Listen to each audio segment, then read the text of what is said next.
30ನೇ ತಾರೀಕು ಮತ್ತು ಮೇ 1ನೇ ತಾರೀಕು 2 ದಿವಸಗಳ ಕಾಲ ಪರ್ಯಾಯ ಶ್ರೀ ಗುತ್ತಿಗೆ ಶ್ರೀ ಕೃಷ್ಣ ಮಠ ಉಡುಪಿಯ ಆಶ್ರಯದಲ್ಲಿ ಉಡುಪಿ ಜಿಲ್ಲೆಯ 17ನೇ ಕನ್ನಡ ಸಾಹಿತ್ಯ ಸಮ್ಮೇಳನ ನಡೆಯಲಿದೆ. ರಾಜಗಣ ಶ್ರೀ ಕೃಷ್ಣ ಮಠ ಉಡುಪಿಯಲ್ಲಿ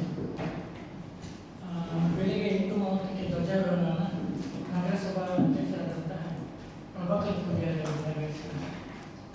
ಪರಿಷತ್ ಧ್ವಜವನ್ನು ನಾನು ನೆರವೇರಿಸಿದ್ದೇನೆ. ನನ್ನ ಹೆಸರು ಸುರೇಂದ್ರ.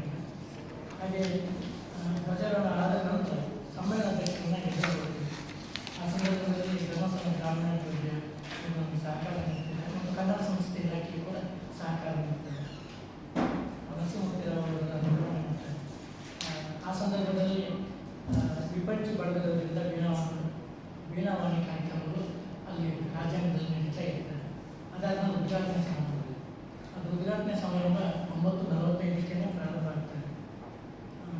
ಸಮ್ಮೇಳನ ಅಧ್ಯಕ್ಷರು ಡಾಕ್ಟರ್ ಆದೇಕಲ್ ಕೃಷ್ಣಭಟ್ರು ಈ ನಾಡಿನ ಹಿರಿಯ ವಿದ್ವಾಂಸರು ಮತ್ತು ಶಾಸ್ತ್ರಜ್ಞರು. ನಮ್ಮ ಮಾನ್ಯ ಶಾಸಕರು ಪುಸ್ತಕ ಮಳಿಗೆಯನ್ನು ಉದ್ಘಾಟನೆ ಮಾಡಿದ್ದಾರೆ. ಸಾಂಸ್ಕೃತಿಕ ಕಾರ್ಯಕ್ರಮವನ್ನು ಹಿರಿಯ ನಾಗರಿಕ ಸಬಲೀಕರಣ ಸಚಿವರು ಮತ್ತು ನಮ್ಮ ಜಿಲ್ಲಾ ಉಸ್ತುವಾರಿ ಸಚಿವರಾದಂಥ ಲಕ್ಷ್ಮೀ ಹೆಬ್ಬಾಳ್ಕರ್ ಅವರು ಮಾಡ್ತಾರೆ. ಪೂರ್ವಾಧ್ಯಕ್ಷರು ನಮ್ಮ ಸಮ್ಮೇಳನದ ಪೂರ್ವಾಧ್ಯಕ್ಷರು ಕಳಸದ ಕೋಟದಲ್ಲಿ ನಡೆದಾಗ ಕರ್ನಾಟಕ ಕನ್ನಡ ವಿದ್ವಾಂಸರಾದಂಥ ಬಾಬು ವಹಿಸ್ಕೊಂಡಾಗ ಅವರು ಅವರ ಮಾತಾದ ಮೇಲೆ ಪುಸ್ತಕ ಬಿಡುಗಡೆ ಇದೆ. 3 ಪುಸ್ತಕ ಬಿಡುಗಡೆ ಆಗ್ತಾಯಿದೆ. ಒಂದು ಸಮ್ಮೇಳನಾಧ್ಯಕ್ಷರದ್ದೇ ಒಂದು ಪುಸ್ತಕ, ಗ್ರಂಥಾವಲೋಕನ ಅಂತ ಪುಸ್ತಕ, ಅದು ಸಾಹಿತ್ಯ ಪರಿಷತ್ಗೆ ಪ್ರಕಟಣೆ ಮಾಡ್ತಾ ಇದೆ.